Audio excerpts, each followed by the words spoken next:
waggaa 18 gara 19 dhiyaatu darbe kana yeroo barataa taanis majlisarraa gaafa rakkanni salaata mana barumsaatti dhawwamnu haala adda addaatti majlisas mormaa majlisas gaafataa socho'aa turre.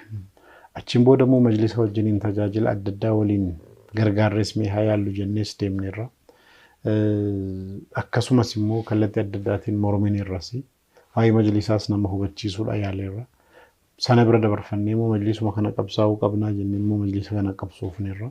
Sagaleen keenya haa dhagahamu sochii goone keessattis bu'aa bayii hedduun wareegamni hedduun kaffalamee uummanni Islaamaa majlisa gaarii argachuu qaba kan jedhu gaaffiis kaafnee sochii hedduu gooneerra.